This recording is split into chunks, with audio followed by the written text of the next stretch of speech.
시장 안에서 선택된 오늘의 특징주 더 들고 가야 될지 매도해야 될지 두 분과 함께 시원하게 정리해드리겠습니다. 정종택 매니저, 김태성 본부장 나왔어요. 어서 오세요. 네, 안녕하세요. 네, 안녕하십니까. 오늘 이 두 분과 함께 여러 종목들을 좀 다뤄볼 텐데요. 실제로 오늘 장 좀 하락하는 종목들이 있는가 하면 반면에 테마주들, 성장주들의 오름세가 눈에 띕니다. 무엇을 봐야 될지 첫 번째 종목부터 확인해 보시죠. 네, 오늘 반도체주 안에서는 몇몇 종목들의 상승이 눈에 띄는데요. 그중에서 TFE의 강세가 보여집니다. 제2의 테크윙이 될 수 있을지 두 분의 의견은 될 수도 있다라는 의견. 정종택 매니저, 김태성 본부장 모두 다 매수 의견을 주셨습니다. 사실 오늘 시장에서 수급이 반도체 쪽으로만 향하진 않는 모습이거든요. 그중에 몇몇 종목들만 좀 강하게 움직이고 있는데 그중에 TFE가 선택받은 특별한 이유가 있을까요, 정종택 매니저님? 네, 아무래도 이제 일본 반도체 독점 부품에 대한 국산화 부분일 텐데요. 네. 자회사가 이제 JMT라고 있습니다. JMT요. 네, 이 회사가 일본 소재의 기업이고요. 러버 소켓을 만드는 회사입니다. 아무래도 저희가 이제 지난번 일본 그 반도체 소재 쪽에 강한 기업들이 많은데 그 당시 이제 화이트리스트라고 얘기했었잖아요. 그런 부분들 관련해 가지고 우리나라 부품 소재 그런 국산화에 대한 이슈들이 계속적으로 좀 맞물리면서 그런 부분이 좀 많이 발전적으로 좀 되어 왔던 부분이 있고요. 이런 부분들도 제가 보기에는 충분히 다시 한번 아직까지도 소재 분야에서는 이제 일본 기업들이 좀 강세를 보이고 있기 때문에 국산화 시점에서는 계속적으로 우리나라 기업들도 좀 관심 있게 좀 볼 필요가 있을 것 같습니다. 특히 이제 TFE 같은 경우는 이제 최대 주주가 가지고 있는 지분도 70% 가까이 좀 되다 보니까 사실 주가 유통 주식수 많지는 않기 때문에 아무튼 이런 이슈가 돼서 또 다시 한번 주가가 한번 또 시세가 좀 분출될 수 있을 거라 좀 보여지고 있고 아마 좀 오늘 시장에서 좀 관심을 받았던 이유 자체도 이제 자회사가 가지고 있는 이제 JMT 요 부분이 좀 부각이 되면서 주가가 좀 움직이는 부분도 있었다고 좀 얘기 드리도록 하겠습니다. 저희가 제2의 테크윙이 될 수 있을까라는 질문을 드렸는데 네. 실제로 테크윙의 주가는 지금 신고가 영역에 있고 네. TFE의 경우에는 고점을 찍고서는 한 몇 개월간 횡보 박스권 장세를 보여주고 있거든요. 네. 그럼 조금 더 과장해서 제2의 테크윙처럼 고점을 찍을 수도 있다라고 보시는지요? 네, 충분히 돌파할 수 있을 것 같은데요. 오늘 이제 실적 발표한 기업들을 좀 약간 유추해 본다고 했을 때 네. 지난번 이제 설 명절 때 나와서 추천드렸던 오로스 테크놀로지가 오늘 주가가 급등해요. 11% 가까이 올라갔거든요. 네. 근데 흑자 전환을 했습니다. 그러니까 기대감이 아니라 실적을 명확하게 보여주게 된다고 한다면 TFE도 다시 한번 또 시세를 좀 분출할 거라고 좀 보여지고 있고요. 결국에는 지금 오늘 같은 시장에서도 반도체 기업 중에서 추가적인 상승을 보이는 기업들도 시장 기대치보다 좋은 실적을 발표한 기업들이 움직임들이 강한 것 같아요. 반도체 업종뿐만이 아니라 대다수 업종에서도 좋은 실적을 발표한 기업들을 보게 되면 주가 되돌림도 굉장히 좀 빨리 나오고 있기 때문에 결국에 대한 실적 호조에 대한 기대감 높은 기업들을 계속적으로 우리가 좀 트래킹해야 되지 않을까. 충분히 저는 이제 이슈 만들어줬고 좋은 숫자만 보여준다고 했을 때 추가적인 상승 전고점까지 나올 수 있을 거라고 보고 있습니다. 네, 그래서 TFE의 경우에는 다소 부진한 모습을 좀 보여줬지만 제2의 테크윙처럼 전고점을 향해 갈 수 있는 종목이다. 앞서 정종택 매니저가 지난번에 이야기했던 오로스 테크놀로지를 통해서도 실적에 받쳐주는 반도체라면 더 강한 힘을 보여줄 수 있다라는 걸 다시 한번 강조해 드렸습니다. 그리고 오늘 좀 반도체에 대한 질문도 많은데요. 이 대선을 앞두고 미국에서 반도체 보조금 파티가 좀 시작이 됐잖아요. 근데 이거 봐야 되는 게 또 미국 우선주의, 아메리카 퍼스트가 전제 조건입니다. 그렇죠. 삼성이라던가 TSMC라던가 다른 글로벌 회사들에게는 그럼 악재로 적용하는 거예요? 아니면 다 같이 좋다라는 호재입니까? 일단 큰 그림을 놓고 봐서는 다 같이 좋다가 맞습니다. 하지만 이제 지금 현재 바이든 같은 경우에는 상대적으로 약간의 이제 이 표심 자체가 밀렸다라고 판단이 되었을 때에는 아무래도 이제 자국에 대한 이득 이 부분을 좀 강조할 가능성이 높지 않을까라는 생각이 들어서 그 부분에 대한 고민이라든지 어떤 전략에 대한 부분은 우리가 고려해야 됩니다만 사실 그냥 이 부분은 한 가지 그냥 이벤트다라고 생각이 들어요. 만약 이 이슈로 인해서 가격의 조정이 나오지 않는다라고 하면 저는 나오지 않는 대로 그냥 보시는 게 맞을 것 같고 대신에 만약 이 이슈로 인해서 조정이 나오게 된다라고 하면 저는 오히려 그때 그 가격적인 조정을 우리가 충분히 역이용해 볼 필요는 있지 않겠는가라는 의견 한번 드려보면서 글로벌 증시 자체가 이제 AI는 선택이 아니라 지금 필수로 가고 있는 상황이거든요. 마이크로소프트의 시총이 지금 가장 높고 그리고 엔비디아의 시총이 아마존을 넘어가고 그렇기 때문에 누구 하나 부정할 수 는 없을 겁니다. 반도체 산업이 커져 나가고 있다라는 부분에 대해서는 그렇기 때문에 우리나라 시장이 상대적으로 대내 변수에 의해서 아직 덜 올라왔던 부분들이 좀 많아서 저는 충분히 올라갈 수 있는 폭 자체는 더 많다. 대신에 속도 조절은 좀 나오지 않을까. 네. 그 속도 조절이 혹시 2월 22일에 있을 엔비디아 실적이 될 수도 있지요. 저희 시청자분 중에 한 분께서 그 실적이 세론으로 작용하지는 않을까요? 라는 질문을 주셨고요. 또 몇몇 시청자분들은 정확해요. 저도 그걸 걱정하고 있습니다. 라는 의견을 주셨어요. 어떻게 생각하세요? 당연하죠. 아, 진짜요?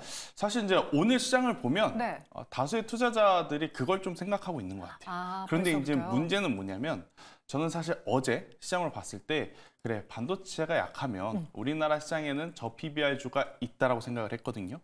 근데 오늘 또 이렇게 흐름을 놓고 보면 반도체가 약하고 저 PBR도 오늘 약한 것을 보니까 네. 좀 불안한 감은 없지 않아 있어요. 그런데 다행스럽게도 지금 그 안에서 그나마 주도 섹터라고 볼 수 있는 좀 규모가 큰 시장에서 수급을 좀 가져가고 있는 쪽은 2차 전지. 그래서 만약 21일, 22일 사이 엔비디아 실적 발표에 따라서 변동성이 이 반도체에 나와주게 된다라고 하면 저는 두 가지 시나리오를 봐야겠죠. 나는 반도체가 너무 좋다? 그러면 가격적인 조정을 이용해야 되고 나는 이제 반도체가 조금 부담스럽다 그러면 미리 조정을 받은 2차 전지 쪽에 트레이딩을 하는 게 저는 맞지 않겠는가. 저는 이 이야기를 들어보도록 하겠습니다. 둘 중에 개인적으로 저는 일단은 후자. 후자? 네, 2차 2차 전지요? 전지 쪽을 당분간 좀 더 단기적으로 보시는 게. 그러니까 결국에 이제 그러니까 변동성이 나오게 된다라고 하는 건 네. 말이 좋아서 이제 그 변동성을 이용하는 게 좀 쉽지. 막상 이제 조정이 나오면 하루 만에 끝나진 않습니다. 그게 이틀이 걸릴지 3일이 걸릴지 모르는 상황이라 그 반대급부로 만약에 이제 변동성이 좀 좋게 나온다라고 하면 저는 2차 전지가 지금 자리들 잘 잡고 있거든요. 네. 좀 고민해 볼 필요가 있지 않겠는가라는 의견 드리겠습니다. 네, 그래서 충분히 세론으로 작용할 수 있다. 시장에서의 매도 빌미를 만들 수 있고 그로 인해서 어제 오늘 반도체에 대한 강한 매수가 살짝 멈춘 게 없지 않아 있다라고 했습니다. 그럼 이 세론 이후에 그 자금이 어디로 갈까? 다시 반도체로 갈까? 아니면 바닥을 잘 다지고 있는 2차 전지로 갈까? 김태성 본부장님은 2차 전지 쪽에 손을 들어주셨고요.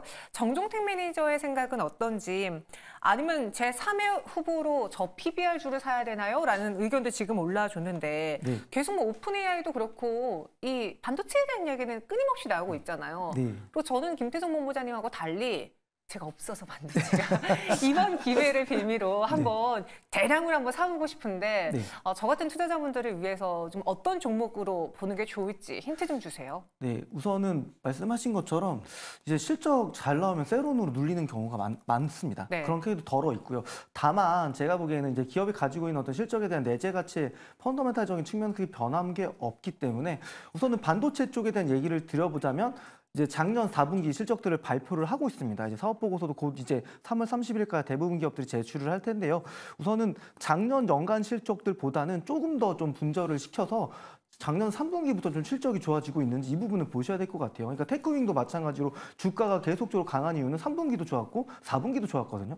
결국에는 4분기부터 뭔가 실적 자체 영업이익이 이제 흑자 전환이 된다든지 또는 전분기 대비해서 좀 실적이 좋아지고 있는 기업들을 우선 반도체 쪽으로 좀 선별적으로 보시라는 얘기를 좀 드리겠고요. 아마 저 반도체 같은 경우는 시차가 좀 있을 거라고 좀 생각이 들고 있습니다. 대신 좀 먼저 좀 주가 랠리를 펼쳐나갈 수 있는 기업들은 이제 실적이 이제 기대감이 아니라 실적이 받쳐지는 기업들부터 먼저 좀 출발할 거라고 보고요. 저도 본부장님처럼 2차 전지도 같이 볼 필요는 있다고 생각이 듭니다. 우선 소재는 실적이 안 좋은 건 이미 다 알잖아요. 근데 장비 쪽은 지금 실적 잘 나오는 기업도 의외로 많거든요. 그래서 저도 뭐 지금 이제 좀 생각 드는 기업은 이제 원준이라는 기업도 이번에 4분기 실적 굉장히 좋았고요. 이런 기업들이 주가가 좀 바닥에 있는데 언제든지 또 강하게 슈팅 나올 수 있습니다. 그래서 좀 포트폴리오를 나눠서 좀 구성하는 게 좋을 것 같아요. 반도체만 너무 몰빵하시면 그거에 대한 변동성을 다 감내하기는 힘든 부분이 있기 때문에 그 포트를 업종별로 좀 상관계수가 낮은 업종 걸로 좀 구성해 나가시는 게 중요해 보입니다. 네, 그래서 반도체에서는 실적에 받쳐주는 지난번에 말씀해 주셨던 것처럼 오로스 테크놀로지, 뭐 테크윙, 또 오늘 이야기한 TFE 같은 종목을 보시는 게 좋을 것 같고요. 두 분 모두 다 그 수급이 이번에는 2차 전지 쪽으로도 흘러갈 수 있다. 그 가능성 꼭 열어두시고 대응해 보시길 바라겠습니다. 이어서 다음 시장의 특징 좀 보시죠. 오늘 이 종목 매도할까요? 더 들고 갈까요? 테린 포장인데 중국, 알리, 테무가 요즘 인기죠. 택배 물량 수혜를 받고 있습니다. 상승 지속될까요? 두 분의 의견은? 정종택 매니저님은 매도, 김태성 본부장님은 매수로 여기서 나뉘어졌습니다. 저희 시청자분들은 아실 거예요. 제가 요즘 알리에서 네. 속눈썹 구매하는데 네, 이 메이크업 장비들 이런 거 구매하는데 아주 빠져 있거든요. 네, 제가 이 태림 포장이라든가 CJ 대한통운에 일조하고 있는 소비자로서 상승이 지속된다는 편 들어주셨어요. 네. 매수도 가능합니까? 충분히 저는 가능하다라고 생각이 듭니다. 네. 그러니까 이게 이 소비 패턴이라고 하는 것 자체가 사실 한번 새로운 플랫폼을 사용하는 게 어렵지. 그 플랫폼을 한번 사용을 하게 되면 계속 사용합니다. 우리가 쿠팡을 지금 계속 꾸준히 사용하는 이유가 네. 로켓 배송이라든지 맞아요. 이런 것들에 한번 편리함을 맛봤기 때문에 계속 쓰는 거 아니겠습니까? 그런데 여기에 만약 가격적인 메리트까지 발생이 되었다, 그리고 여기에 제품의 어떤 품질까지 보장이 된다라고 하면 저는 충분히 지금보다 더 이 확장력이 커지지 않을까. 사실 저는 알리 브랜드는 그렇게 선호하지 않습니다. 네. 제품의 품질 문제가 제가 몇 개를 좀 사봤는데 좀 있더라고요. 맞아요. 네. 대신에 테무는 제가 이제 어제 이제 어플을 이제 처음 받았거든요. 어제 이제 어플 딱 받았는데 결제하는 것도 정말 빠르게 해놨어요. 그러니까 이게 가장 중요한 거예요. 우리가 이제 물건을 고르는 방식도 방식이지만 네. 물건을 고르고 나서 살 때 단 1초도 고민할 수 없게 그냥 해버렸습니다. 그렇다라고 하면 결국 이제 저는 뭐 태림 포장뿐만 아니라 어떻게 보면 이제 결제주들 그리고 이제 이 유통주들 다 같이 조금 더 퍼포먼스가 나올 가능성이 높다 생각이 들고 있고, 그런데 이제 이쪽이 커지면 커질수록 좀 속상한 건 뭐냐면 네이버가 생각보다 약해질 수 있습니다. 왜냐하면 네이버는 카카오와 다르게 이 스마트 스토어에 대한 기대감이 굉장히 컸는데 맞아요. 지금 알리테무가 이렇게 되면 그쪽이 좀 안 좋아지니까 그런 것도 좀 고려해서 포트폴리오를 좀 잘 짜셔야 된다는 의견 드리도록 하겠습니다. 네, 다시 또 이 알리와 테무가 등장을 했고 아직까지는 여기에 국내 소비자들이 적응하는 단계잖아요. 그쵸. 익숙해지진 않았어요. 근데 익숙해지는 순간 추가적으로 수익은 더 늘어날 테고 관련주들에 대한 투자자들의 관심은 더 커질 수 있기 때문에 매수도 가능하다라는 의견이었고요. 반대로 정종택 매니저님의 경우에는 매도 의견입니다. 네. 왜요? CJ 대한통운의 주가를 놓고 봤을 때는 물론 네. 뭐 태림 포장처럼 급등하는 경우보다는 꾸준한 우상향이 나와줬잖아요. 네. 태림 포장도 좀 이제 시작이지 않을까라는 생각이 살짝은 드는데요. 네, 우선 차트화면 보면서 좀 설명 한번 드리면요. 네.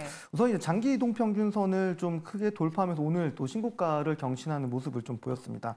우선 1월 달 보시면 1월 10일 날 급등을 했고요. 그리고 상당 기간 동안 가격 조정과 기간 조정을 받고 한 3거래일 동안 계속적으로 주가가 좀 강세 모습을 보였는데, 우선은 그 말씀 주셨던 그 택배 물량에 대한 부분들 많아지면서 거기에 들어가는 이제 판지 이런 부분들의 수요가 많아진다는 기대감으로 좀 주가가 좀 올라갔다는 부분이기 때문에 좀 매도라고 좀 얘기를 드렸겠고요. 상대적으로 좀 비교하면서 설명드릴 기업이 하나 좀 있을 것 같은데요. 삼보 판지라는 기업이 있습니다. 네. 대략적으로 시가총액 한 1,900 정도 되는데 주가는 계속적으로 꾸준히 우상향을 하고 있고, 최근에 좀 거래량도 계속적으로 늘어나고 있습니다. 그리고 실적 자체도 본다고 했을 때 4분기에 영업이익이 한 200억 정도만 나오면 어떻게 보면 사양 산업이라고 생각할 수는 있지만 말씀 주신 것처럼 물량에 대한 부분들이 좀 증대가 되면서 실적까지 좀 겸비되는 기업들 위주로 좀 접근해 나가시는 게 좋지 않을까. 그래서 사실 저는 이제 태림 포장은 지금 단기적으로는 좀 시세가 낮기 때문에 기술적으로는 우선은 좀 매도 전략을 좀 드렸지만 4분기 실적 자체가 만약에 다시 한번 고실적 나온다고 한다면 제가 보기엔 또 추가적인 추세를 만들면서 우상향 나갈 수 있는 부분이라고 생각이 좀 들고 있기 때문에 4분기 숫자 보고 들어가는 것도 괜찮지 않을까라고 생각이 들어서 우선 매도 의견 먼저 드리겠습니다. 네, 조금 더 확인이 필요하다라는 관점에서 분할 매도고요. 삼보 판지를 또 같이 보여주셨습니다. 이어서 다음 시장의 종목 보시죠. 어제와는 또 분위기가 정반대인 밸류업 관련주들, 지역 난방공사 또 하루 만에 급락을 보여주고 있습니다. 대피해야 될까요? 두 분은 대피하지 말자고 의견 주셨는데요. 아니 앞서 네. 제가 그 반도체 세론 수급이 어디로 갈까요? 하면서 후보 몇 개 드렸는데 두 분 다 저 PBR은 꼽지 않으셨거든요. 그렇죠. 근데 지역 난방공사에 대해서 매수 의견 주신 거는 좀 위배되는 이야기 아닙니까? 저부터 대답을 네. 왜냐면 카메라에 잡히셨어요. 그런 것 같습니다. 당하셨습니다. 네. 불이 들어온 거 보니 저부터 좀 대답을 해야 되는 것 같은데 네. 일단 저도 사실은 이 저 PBR을 해야 되느냐 2차 전지를 해야 되느냐 굉장히 좀 고민을 많이 했어요. 그런데 결국 우리 개인 투자자분들이 가장 이 주식을 매수할 때 먼저 생각하는 것은 수익률 게임이 아닐까라는 생각이 듭니다. 지금 저 PBR 관련주들 사실 이제 기업 밸류 프로그램이 없다라는 전제 하에 본다라고 하면 이렇게 변동성이 나오는 일은 저는 극히 드문 상황이기 때문에 저는 만약 변동성을 좀 생각을 한다라고 하면 2차 전지가 저는 더 우선 대신에 정부 정책에 반하는 매매를 하지 않는 게 사실은 가장 좋다라고 좀 보여지거든요. 네. 그렇기 때문에 이 저 PBR 관련주들은 우리가 올해 좀 꾸준히 더 체크를 해볼 필요가 있지 않겠는가. 오히려 다음 주 26일 날 이 세미나 하나 있지 않습니까? 세미나 이후에 어떻게든 뭐 실망 매물이 나오게 되면 그동안에 정말 이게 갈까 말까, 살까 말까 해서 못 사셨던 분들은 저는 기회가 될 수 있다라는 의견까지 한번 들어보도록 하겠습니다. 지역 난방공사 매수 가능하고 조정 시 매수 의견 주셨습니다. 사실 오늘 정도의 하락이라면 저는 조정이라고 봐도 무방하지 않을까 싶은데 이보다 조금 더 조정이 나올 수 있다라고 생각하시는지요? 사실은 네. 이 정도면 급락이라고 봐야 되겠죠.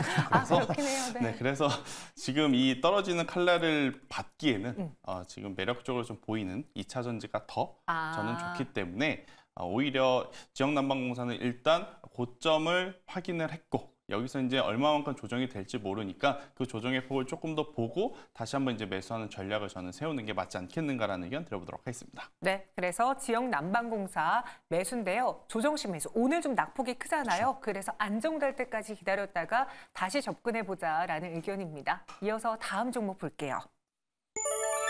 한미약품이 장중에 4% 넘는 상승을 보여줬습니다. 지금은 1.93% 상승 마감만 준비하고 있는데요. 기대해봐도 괜찮습니까? 정종택 매니저와 김대성 본부장 모두 다 한미약품은 매수 의견 주셨어요. 사실 지금 바이오에서 주인공은 HLB 그룹주이긴 한데 조금 더 시선을 돌려보면 이 신약에 대한 이야기, 뭔가 면역항암제 임상에 대한 기대를 갖고 있는 한미약품도 우리 포트 안에 넣어봐도 되지 않을까라는 생각이 들었습니다. 약간 윗꼬리를 단 게 아쉽긴 한데요. 정종택 매니저, 네. 매수 가능합니까? 네, 저는 충분히 이제 종가 매수도 가능한 자리라고 좀 보고 있는 게요. 네. 우선 동사 같은 경우는 작년 영업이익이 제일 좋게 잘 나왔습니다. 영업이익은 2,200억 정도가 좀 나왔고요. 지금 이제 기술적으로 좀 본다고 했을 때는 동사 같은 좋은 실적 발표하고 나서 차익 실현 매물 나오고 조정을 상당히 많이 받았습니다. 그리고 2월 초에 한 번, 그리고 1월 중순에 한 번 바닥을 좀 2번 테스팅하면서 오늘은 사실 이 오랫동안 있었던 박스권을 돌파하는 자리에서 오늘 좀 윗꼬리가 달리면서 내려오긴 했는데 뭐 무리 없는 자리라고 생각하고요. 거래량도 전 충분히 좀 의미 있다고 좀 보여지고 있습니다. 일전에 이 비만 치료제 관련된 저희가 주제를 다뤘을 때도 한미약품과 동아SD 같은 경우는 추세를 계속 좀 만들어갈 수 있는 기업이라고 보고 있다고 좀 얘기를 좀 드린 바가 있는 것처럼 동사 같은 경우는 이제 중요한 요 매물대만 돌파하면 또 강한 시세를 좀 분출할 수 있을 거라고 좀 보이고요. 아무래도 좀 바이오 섹터에 대한 좀 투심이 좀 살아날 때 동사도 한번 강하게 좀 주가가 움직여주지 않을까라고 좀 판단되고 있습니다. 네, 그래서 한미약품 충분히 종가 매수도 가능하다라는 의견 주셨고요. 오늘 바이오 내에서는 한미약품보다 더 상승폭이 좀 큰 건 HLB 그룹주이긴 합니다. 동시가 구간에서 코스피는 0.87%의 내림세를, 코스닥은 0.86%의 오름세를 보여주면서 어제와는 또 다른 모습 나타내고 있죠. 하지만 시장에서는 하락하는 종목의 개수가 훨씬 더 많기 때문에 다소 아쉬운 주가 흐름이 많습니다. 과연 오늘장 종가 어떻게 봐야 될지 자세한 전략은 지금부터 세워드리도록 하죠. 오늘 코스피 시장 보시면요. 거의 장중 내내 파란불이 들어왔었고 반대로 코스닥의 경우에는 장중 내내 빨간불을 켰던 시간들이 많았습니다. 확실히 시장의 손바뀜이 좀 빠르게 나타나고 있는데요. 다가오는 이 실적에 대한 두려움에 미리 매도하는 건지 26일에 밸류 프로그램 무언가 세부 사항이 나오기 전에 또 저 PBR주를 매도한 건지 오늘의 하락 이후 또 상승한 종목의 배경 간단하게 한번 들어볼게요. 먼저 김태정 본부장님 전해주실까요? 일단 뭐 이번 주 엔비디아 실적 발표를 앞두고 이제 대다수의 반도체 IT 기업들의 차익 매도라든지 이제 실망 매도 물량이 나오는 오늘장이 아니었나라는 생각이 듭니다. 하지만 이 매도 물량이 정말 다행스럽게도 코스피에서 코스닥으로 즉 2차 전지로 이제 이동이 일어나면서 일단 수급적인 어떤 부담감을 좀 떨쳐주는 오늘이 아니었나라는 생각이 드는데요. 일단 반도체 IT 같은 경우에는 결국 이제 엔비디아 실적 발표 이후에 방향성이 이제 가장 중요할 것 같고 오히려 이제 그 빈 곳을 2차 전지의 반등세가 조금은 또 채워줄 수 있지 않을까. 사실 이제 지난주 같은 경우에는 이 리튬 가격과 연동돼서 이제 굉장히 밀접하게 움직이는 미국의 알버말이라고 하는 기업이 목요일과 금요일날 굉장히 좀 강한 모습을 좀 보였어요. 그렇기 때문에 이제 다가오는 주에는 2차 전지가 조금 더 강할 수 있지 않겠는가라고 생각을 했는데 있는데 일단 타이밍이 안 좋게 이 미국의 바이든 대통령이 또 이제 자국 이 전기차에 대한 좀 쓴소리를 하다 보니 우리나라 증시에 이제 밀림이 좀 나왔었는데 정말 다행스럽게도 반도체 차익 매도라든지 어떤 관망 매도 이 물량들이 2차 전지로 오늘 다시 들어오면서 이번 주 반도체가 만약 약하더라도 2차 전지가 있지 않겠는가라는 기대감을 주는 그러한 시장이 아니었나라는 의견 한번 드려보도록 하겠고요. 뭐 제가 지금 말씀드리는 것도 어떻게 보면 결과론적으로는 예측입니다. 아직까지는. 그렇기 때문에 섣부르게 예측을 하시는 것보다는 일단 저는 시장을 확인하고 우리가 트레이딩 전략을 좀 세워야 되지 않겠는가라는 의견까지 대신에 이제 투심의 변화가 오늘 반도체에서 2차 전지로 조금은 넘어가는 것들이 확인이 되었다라는 의견 드려보도록 하겠습니다.